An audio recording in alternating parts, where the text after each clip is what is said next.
こんにちは、タロタロです。今回は前回に挙げたナルハタタ姫の解説動画から2分ほどタイムを縮めることができたので、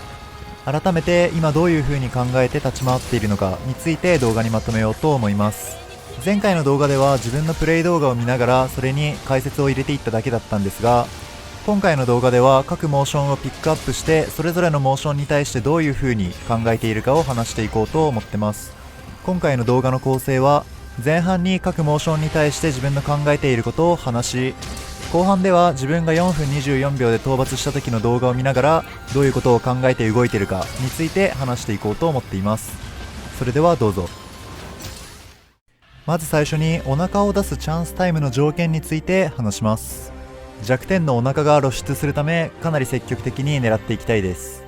まず第1形態は頭に一定以上のダメージを与えて帯電状態を解除するとチャンスタイムに移行します。第2形態以降は帯電している部位を2つ以上解除させるとチャンスタイムに移行します。基本的に剣士だと頭と腕の2部位を狙うことが多くなるのかなと思っていて、頭が帯電解除していたら腕が帯電解除したら頭というように狙う部位を切り替えて戦っています。次は方向です。後ろにくるっと体を回すのが予兆になっています。この方向はかなり持続時間が長いので基本的にカウンター技を合わせるように意識しています。また方向の後には結構な隙があるので、太刀の場合は兜割りを積極的に狙うようにしています。また戦闘開始時は必ず方向をしてくるので、最初は急接近して一撃を当ててから見切り切り、もしくは最初の1回の切りから居合して居合抜刀基準を決めるのどちらかでゲージを回収するようにしています。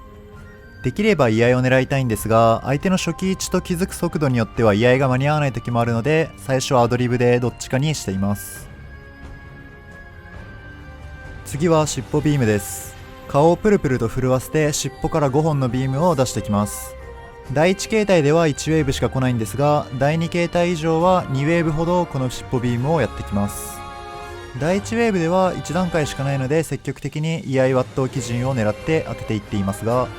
第2形態目以降は1ウェーブ目をカウンターしても2ウェーブ目に当たってしまうため注意が必要です。なので自分は第2形態以降は基本的に見切り切りでやり過ごすようにしています。一応相手の真下とかに入っていれば相手の顔を通り抜ける形で居合抜刀したら2段階目のやつを当たらないで済みます。またお腹に一定以上ダメージが入っていれば、このビームの時はお腹が弱点になるので、お腹が開いた後にクナイを投げて爆発させるっていう選択肢も一応考えています。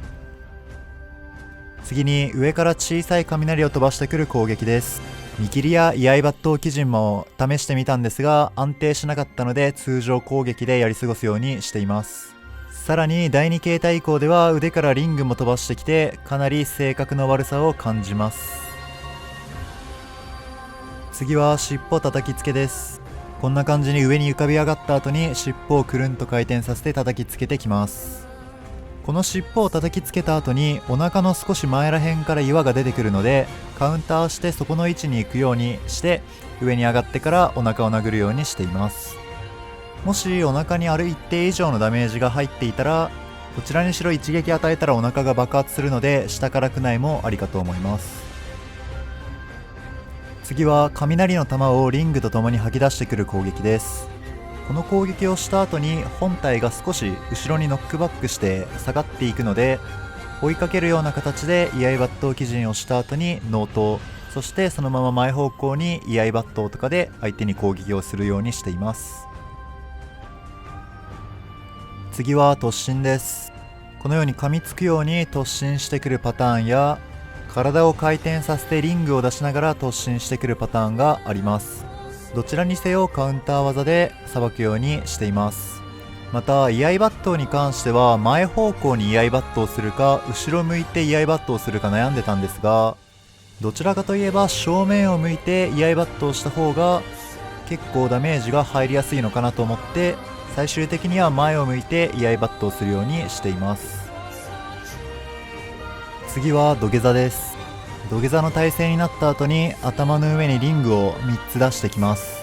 これはかなりの攻撃チャンスなので、基本的に間合いを詰めて攻撃するようにしています。そして最終的に3つのリングの真ん中に収まるようになればダメージも食らわないので安心です。さらにおまけ付きに、この行動の後は相手が威嚇モーションに入るので、このように兜割りを強気に当てられます。ただしこのリングが上にある時の兜割りは少し注意で、ジャンプした時にリングに当たってしまいそうになるので、僕は首ら辺の上で兜割りをするように心がけています。次はミラーボールです。剣で攻撃できないので先行玉で止めています。先行中は目を閉じていて可愛いです。次は地面にのしかかってきて360度のリングと8方向に雷の柱を出してくる攻撃です。この攻撃は地上のリングは1回だけ、その後の柱はクロスと十字を交互にやってきます。第2形態は柱が3回、第3形態は柱が4回きます。太刀の場合、最初に地上のリングをカウンターした後に雷の柱に当たらない位置で攻撃を仕掛けるようにしています。雷の柱は最初はクロス方向から来るので、最初は中心から十字の方向に立った後にクロス方向に向かって居合バットをして十字の方向に兜というようにしています。今ここが十字の方向に立っていて、腕と頭の真ん中のクロスに行って、その後頭に飛んで十字の方向に行くという感じです。ただこれ正直かなり難しいし、頭もごちゃごちゃになるので無理にやる必要はないとは思いますが、一応計算したところ、最初から最後まで加速榴弾をお腹に撃つよりもダメージの総量とダメージの確定速度が速かったので、できるだけこの行動を取るようにしています。あとは単純にこっちの方がかっこよくてやってる楽しいからやってるっていうのもあります。ただしこれには1点ほど注意点があって、第3ウェーブの時は4本目の柱が来るだけじゃなく、終わり際に上にリングが出てきて兜が弾かれてしまうので注意です。第3ウェーブの時はできるだけ最後ら辺には兜を打たないようにした方がいいと思います。次は地面を誘爆してくるこの行動ですが、当たり判定がでかく、この後の硬直も短いので基本的に見切りか横にかわすだけにしています。次は縦方向のブレスです。これは赤ゲージが溜まっている時は相手の頭が降りてくる位置を確認して兜割りを当てるようにしています。ゲージが溜まっていない時も同様に頭が降りてくる位置を確認しつつ、頭に対してバットイエを当てながらできるだけ胸の方向に近づいて最後の鬼人連撃でゲージを回収するように意識しています。また頭の帯電が解除されている時は腕に対して兜とかを狙っています。次は尻尾振り回しです。あまり攻撃チャンスにはならないんですが、尻尾を見切ってゲージを回収しに行くか、尻尾を振ってきた方向に歩いてその後の頭に攻撃を当てています。次は爆発するリングを飛ばしてくる攻撃です。この攻撃の後は必ず威嚇が入るため、このタイミングで兜割りを当てるように意識しています。次は腕からリングを飛ばしてくる攻撃で、近ければジグザグに避けたり見切りをしてごまかしたりしています。次は大きく横に投げ払ってくるビームです。これは横方向には強いんですが、上がガラ空きなので虫で飛び越えた後に兜割りやゲージ回収をしています。最後は複数の雷の弾を召喚してくる攻撃です。この攻撃の後にはかなり長い威嚇が入るので、横から回り込んで兜割りやゲージ回収を狙うようにしています。さて、ここまでご視聴お疲れ様でした。かなりモーションが多くて長くなってしまいましたが、ここからは討伐動画を見ながら解説していきたいと思います。装備スキルとお供はこんな感じです。お供に関しては最初は麻痺武器を試してたんですけど、麻痺を取る割合が 2,3 回に1回とかだったので竜属性の武器にしました。それでは怪力の種と怪力の粉塵、鬼人薬グレートを飲んで戦闘開始です。まず初動はさっき解説したように方向が来るので ZRX ジャンプ ZRX で近づいてます。多分これが一番早いと思います。第1形態は頭へのダメージ蓄積で大ダウンになるため、できるだけ全ての攻撃を頭に当てるように意識しています。ダウンが取れたらお腹の位置を確認してゲージ回収から兜割りを狙っていきます。こういうところでゲージ回収しやすいようにこまめに居合バットを当てて連撃ゲージを貯めていくのが大事かなと思っています。火力の入り方によってはだいたいこの大ダウンの後に形態変化に移行します。今回は少しダメージが足りていなかったので突進に対して居合バットを基準で第2形態への移行になりました。形態移行時に発生する流風圧ですが、ある程度離れていれば問題ないので、なんとなく形態移行しそうだなって思ったら少し離れるようにここら辺では意識していました。そして形態が変わる前に怒りの方向をしていなかったらここで方向が来るので、今は怪力の種とかを飲まずにさっさと詰めるべきでした。ここは反省ポイントです。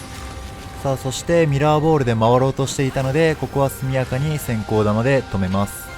先行玉で止めるとあっちこっち狙ってきてちょっとめんどくさいんですが、こいつに関してはそんなにカウンターを狙う攻撃もないので、そこまでタイムロスにはならないかなと思っています。